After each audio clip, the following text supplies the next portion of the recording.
Hey y'all, welcome back to my channel. So, uh, today is my day off, and it's a Wednesday. And I posted a story time last night, the part 3 of the rape story with my cousin, and how that all played out. So I posted that last night. So I was gonna come back today and post a story about how I ended up in Houston and like the aftermath of everything and how everything kind of played out and shit. That's what I was gonna come back and play today. Y'all, I got Jerry Springer on, so please do not pay attention if you hear anything. Just don't listen, cause you know they be on that motherfucker wild. So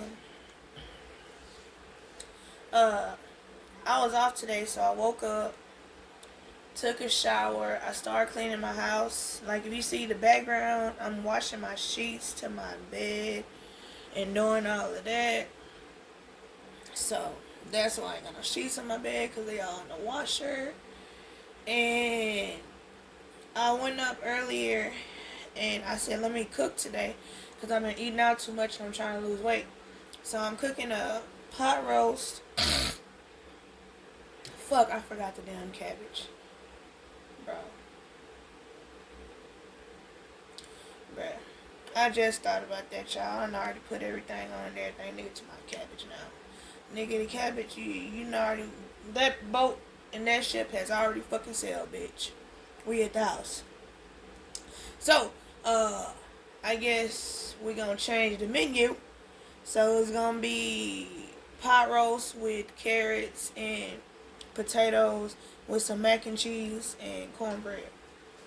It was gonna be cabbage, but like you just seen, nigga forgot the cabbage or all that stuff for some awkward ass reason. I don't know, but I forgot. So and I was at the store. I went to the Cell Bros, not the meat tienda, cause bro, if y'all be in Houston, and look, no shade to no Mexicans, cause I fuck with y'all. And since I moved here, y'all think I'm Mexican and shit, and y'all be asking me, am I Latina and this and that? No, I'm Creole. Nigga from Louisiana. So, y'all, I be blending in though. Y'all really be thinking I know I was a Mexican guy. One time I went to the store, he was like, I thought you were Mexicano. Nah, nigga. No, I'm black. Black.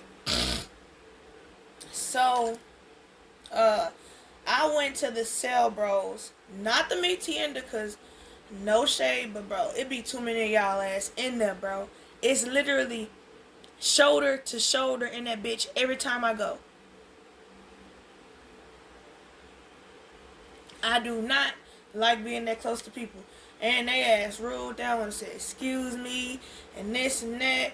And where I be at by my house, they don't have an HEB that's close. It's probably about 15-20 minutes. So I'm not finna drive that far.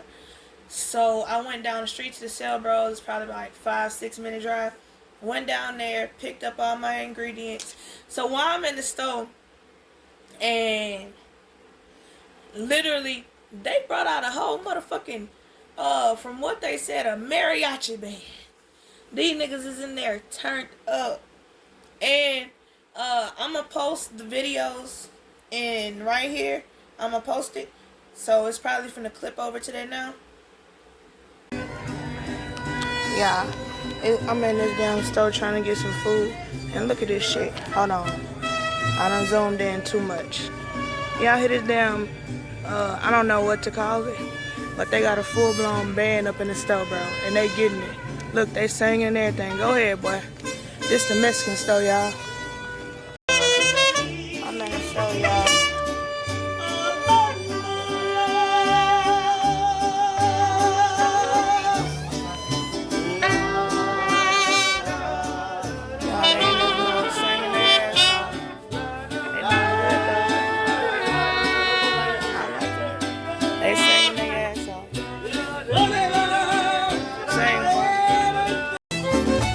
Turn up, I left out the sun.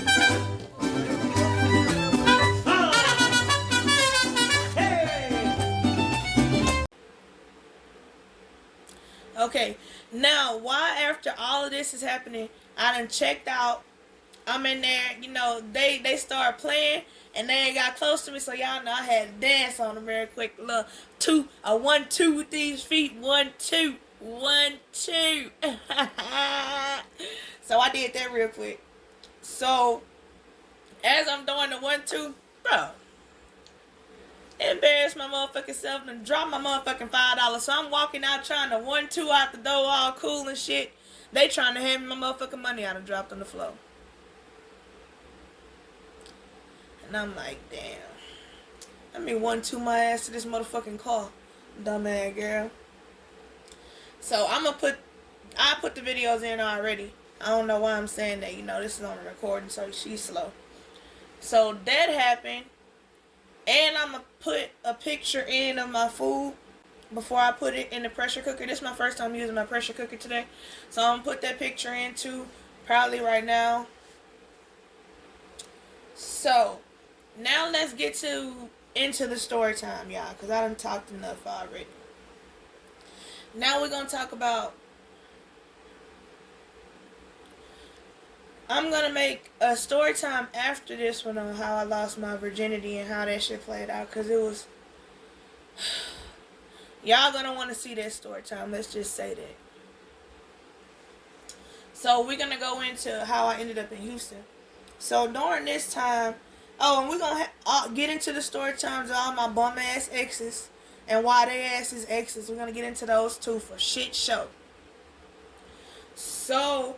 During this time, I had just moved back to my mama house, y'all, because I had just got out of jail. But that was my last time going to jail.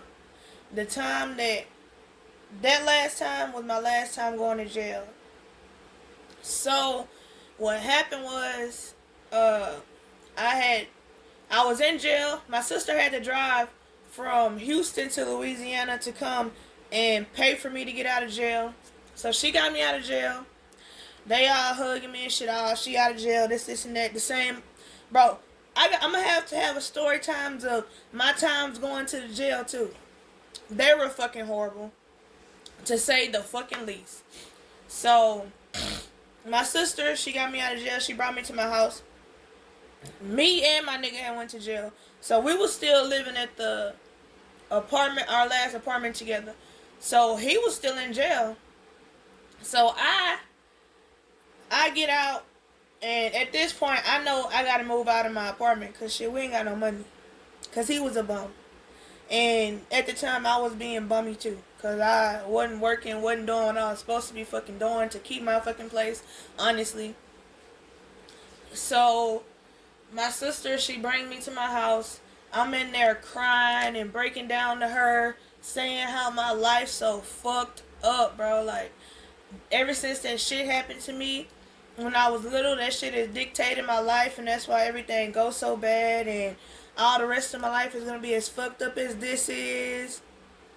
Crying and venting to my sister. So, we have a deep ass conversation. I'm not going to go into what the conversation was about, because that ain't my business. That is not my business. So, my sister like, bro, you gotta move around from down here. It's hella toxic in Louisiana. You gotta get from around this to do better. You wanna do better, you gotta cut some shit off. Look what you're doing. You just got out of jail, you ain't got nothing. You ain't got a pot to piss in. I'm like, bro, you right. She was like, so when you coming to Houston? I'm like, me, I ain't never been outside Louisiana. I've always lived in Louisiana. Never really traveled that much. All I knew was Louisiana. So I'm like, bro, I ain't trying to go no fucking where. And I'm hella hard headed. I'm trying to get in these streets. Get back on my shit that I've been on. Y'all, I'm sorry I'm sniffling, bro. When I say the last, maybe fucking week and a half, my damn allergies have been in my ass. When I say in my ass, whooping my ass. Okay, so then I'm like, bro, give it a month. I'm going to try to get a job. Let me just fill out some applications. And if nobody call me back, I'll move to Houston. She was like, bet. I'm gonna hold you to that shit. And I'm like, okay, cool. So now, uh, now, let me think, y'all. My sister, so now I started going. I put in hella job applications because, like I said, I didn't want to go nowhere. Yeah, please excuse me, rub my fucking nose. That bitch itches. So I didn't want to go. So I'm putting in applications every fucking where. There's nowhere that didn't see me. But you gotta think about it. We in Louisiana, small towns, bro. All them jobs are sold up. Niggas been there for years. They not moving around. Because they know it ain't no jobs down there. There's nowhere to work, nigga. There's no money. No money to be made in Shreveport, Bossier. No money. So if you're thinking about going to Shreveport, Bossier, don't go because you're going to be broke. Broke as hell. So, nobody calling me.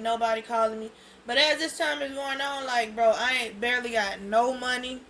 Like, I'm living off of like $20 for a week, 2 weeks. $20 fucking dollars. What the fuck am I gonna do with that?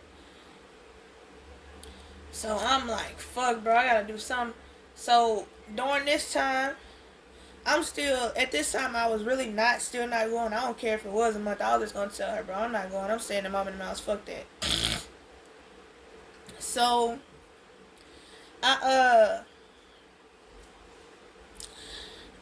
so it had been probably a month and a week, and me and my mom and them, my dad and them get into it, cause me and them never fucking see eye to eye, cause they always on some extra ass shit. They still on extra shit to this day. They was already like treating me bad and shit, like letting the fucking rapist come to the house whenever he want to, pulling up. This nigga speaking to me, saying this and that. Oh, well, I just spoke to her back here on the phone, just doing the most. You know what I'm saying? My mom and them let him come by. So I would try to stay away from the house. So one day we got into it. But my daddy, he is an alcoholic, bro. But one thing I can say is, my grandma always said, when somebody's drunk, they say what's really on their mind. And believe that shit, because that's how they really feel. When my dad used to get drunk, he used to be like, oh yeah, I think she lying. Anyway, that don't even make sense. She would have been said something. This and that. You a liar. You just a hoe. You a liar. This is your daddy. This was my daddy saying this shit. That's what that nigga said. I was a liar. I'm a hoe. I wanted to fuck this nigga when I was 6. A 6-year-old wanted to fuck 18-year-old. A 6-year-old don't even know what sex is. You're right. Yeah, you right. Stupid motherfucker. So, we get into it. And my mom and them, they like, you ain't doing shit. You ain't never doing shit. You ain't even trying to get no job. None of that. We get into it. And they like, bro, you gotta get out. But this ain't the first time they done put me out, bro. These niggas put me out all the fucking time. So, they like, bro, you gotta get out. Nobody don't want you around here anyway. Like, you be making us look bad, saying all of this stuff. The only reason I make y'all look bad is because, oh, well, that's the daughter with that want to speak out on rape and shit. That's what make you look bad. As a black community, we have fucking dropped the ball on that shit. Anytime somebody speak out about it, it's either they lying or it like get swept under the rug. Which is hella fucking sad, bro. Because now this lady like, damn, maybe I should not say shit at all. Because look at the way everybody treat me now. But I digress. So, I called my sister and I'm like, bro, mom and them threw me out. She like, bro, fuck all that. Pack all your shit. I'm finna come get you. She drove 4 hours from Houston to Louisiana to come get me. So I packed all my shit, got in the car. I told her what happened. She was like, yeah, you know how your mom and them is. They always gonna act like that and they always gonna like treat you that way. I'm like, yeah, I know, because they pieces of shit. So then we drive all the way back to Houston. But keep this in mind, I had already told y'all, I did not want to come to Houston. Like, and I'm going to tell y'all one thing else. You know, before I actually ever came to Houston, the only thing I knew about Texas was it was country than a motherfucker. Y'all, I did not know Texas had buildings and streets and roads. I thought it was like the old wild wild west down this bitch. Thought it was like tumbleweeds everywhere, a dirt road, niggas and horses and carriages and shit. Cause it's Texas. You feel what I'm saying? They country. They have to be in horses and carriages and buggies. Have to be. Then SpongeBob, they really smoked their ass on SpongeBob when they was like, Sandy, when Sandy to my son, wish I was back in Texas. The ocean's no place for us, world. That episode, they had them motherfuckers on there talking about some barbecues and pecan pies and shit. And then they had SpongeBob talking about some, who cares about Texas anyway? Dumb old Texas. Then they got the people with the big ass teeth with the fat butts. Bro, I thought that's what the fuck was going on down here. Y'all can tell how simple minded I was when I was younger, bro. I've grown up. Trust me, I've grown up. So I get here. We hit downtown. Next thing I know, it's a million people everywhere. Big ass buildings. Never seen this many fucking buildings and cars in my life. Where I come from, 5 o'clock traffic, there is none. There is none. You get home, you get off at 5, you're gonna get home at 5:05, 5:10. Everything is close as hell. It's only a 5 or 10 minute drive away. Nothing no further than that. You know what I'm saying? Sorry, y'all. I had to drink some of my coffee. That motherfucker's getting cold. So, we get here. Soon as I hop in the house, keep this in mind. I did not want to come. Bro, why I bust out crying like, bro, I want to go home. My sister looked like, nigga, it ain't no go home, nigga. So, I'm there. The first day my sister took me to the mall. So, this is going to be 2-in-1 story times because they kind of coincide together, and I don't think I'm going to be able to bring this up in no other story times because it don't really mean nothing. And he's not relevant nowhere but in this time. So I had just got here. Keep this in mind. I'm a small town girl. I'm hella cute. We go to the mall, the Galleria Mall. And I'm going to say this nigga real name. Fuck that.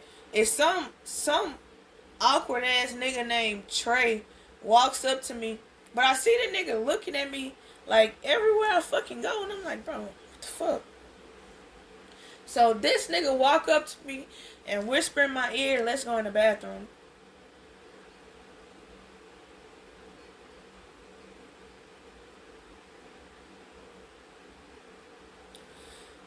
Bro, when I say me and my sister went motherfucking left, I went left, right, up, down, in a circle around this motherfucker.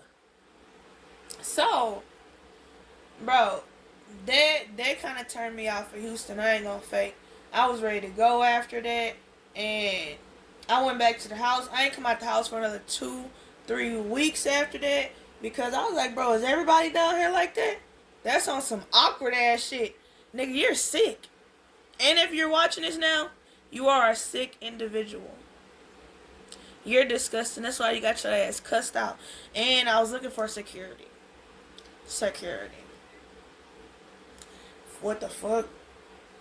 So, then, when I first got to Houston, though, I did get a job at the Target. Shit, I got that job second day. I got a lot of stories about that Target shit, too. And I got stories about the friend that I met at the Target. We're going to have to get into her, because, bro, my life, y'all, has been some shit. Some motherfucking shit. So, that happened, like, maybe 4 or 5 years ago. But now, shit, my sister, she's not here no more. She's in Japan. But I stayed, because my sister's in the Navy, so that's what she do. So, I stayed, so I'm just still here. And me and my dude are together now. So, yep, that's how I ended here. And if y'all want to hear some more about, like, me and my mom and them relationship or If y'all have any story times for me that y'all want to know, or if y'all have any questions, y'all can hit me up about that too.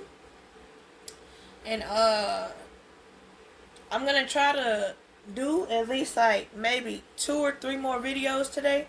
I just have to write down and brainstorm on what exactly I want them to be about. Cause, I be having to think this stuff through, and I be reliving all this shit as it goes on. Like, damn, bro, that's fucked up. So, now, I'm finna go and drink the rest of my coffee, go check my pressure cooker, and take my damn clothes out the dryer, and put the other ones from the washer to the dryer. And I'm finna work on uploading this video. So, y'all, comment, subscribe, like, and I'm gonna be trying to add more videos during the week. Thank you.